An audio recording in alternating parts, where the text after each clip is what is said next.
ঢাকার রাস্তায় অদ্ভুত সব কর্মকাণ্ড করে ভাইরাল রাশিয়ান বংশোদ্ভূত বাংলাদেশি মডেল মনিকা কবির। কখনো হাঁটছেন, কখনো দৌড়াচ্ছেন, কখনো বা আবার হাত ভর্তি ব্যাগ নিয়ে ছুটে বেড়াচ্ছেন গুলশান বনানীর রাস্তায়। তবে এবার পথচারীকে মারধরের অভিযোগ উঠেছে বিদেশি এই মডেলের বিরুদ্ধে। সম্প্রতি এমনই একটি ভিডিও সামাজিক মাধ্যমে ছড়িয়ে পড়লে শুরু হয় তীব্র আলোচনা সমালোচনা। বিস্তারিত জানাচ্ছেন মেহেদী হাসান।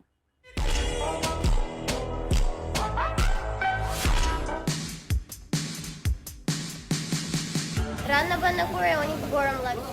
মেট্রো রেলে শরীরচর্চা থেকে শুরু করে সামাজিক মাধ্যমে বিতর্কিত কর্মকাণ্ডের জন্য পরিচিত রাশিয়ান বংশোদ্ভূত বাংলাদেশি মডেল মনিকা কবির এবার নতুনভাবে আলোচনায় এসেছে। রাজধানীর ব্যস্ত এলাকা গুলশান এভিনিউয়ের একটি ভিডিও সম্প্রতি সামাজিক যোগাযোগ মাধ্যমে ছড়িয়ে পড়েছে, যেখানে দেখা যায় তিনি এক পথচারীকে হাত ও ব্যাগ দিয়ে আঘাত করছেন। ওই ভিডিও প্রকাশের পর থেকেই সামাজিক যোগাযোগ মাধ্যমে ব্যাপক সমালোচনা ও বিতর্ক সৃষ্টি হয়েছে।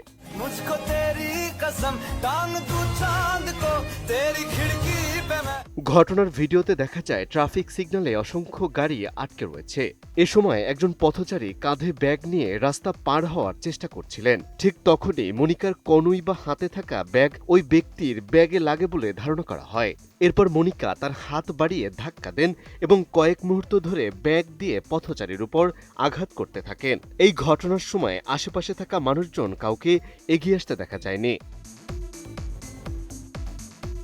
এই ভিডিওটি সামাজিক যোগাযোগ মাধ্যমে ছড়িয়ে পড়ার পর অনেকেই এই ঘটনা নিয়ে সমালোচনা করেছেন। তবে কিছু ব্যবহারকারী দাবি করেছেন পথচারী নাকি মনিকার প্রতি অশোভন ইঙ্গিত করছিলেন, যদিও এ বিষয়টি নিশ্চিত নয়। ঘটনার শেষ দিকে মনিকা ভিডিও ধারণকারী ব্যক্তির দিকে তাকিয়ে একটি ফ্লাইং কিস ছুড়ে দেন, যা নতুন করে বিতর্ক সৃষ্টি করেছে।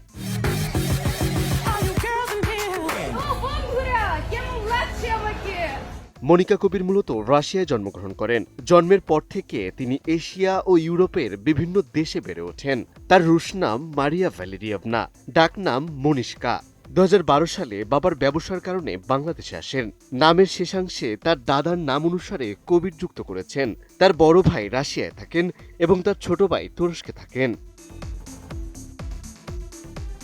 বাংলাদেশে আসার পর মনিকা সামাজিক মাধ্যমে নানা কর্মকাণ্ডের মাধ্যমে পরিচিতি অর্জন করেন। তিনি রিকশা, ভ্যানে ঘোরাফেরা করেন, পুলিশের সঙ্গে ছবি তোলেন, অচেনা কিশোরীদের হাতে ফুলের মালা দেন এবং রাশিয়ার পতাকা প্রদর্শন করেন। এসব ভিডিও নিয়মিত ভাইরাল হয়ে আলোচনার জন্ম দেয়। তবে মূলধারার মডেলিংয়ে তিনি খুব বেশি সক্রিয় নন।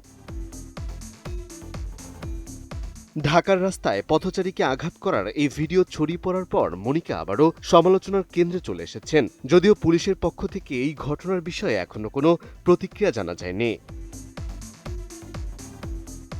মেহেদী হাসান, ATN নিউজ।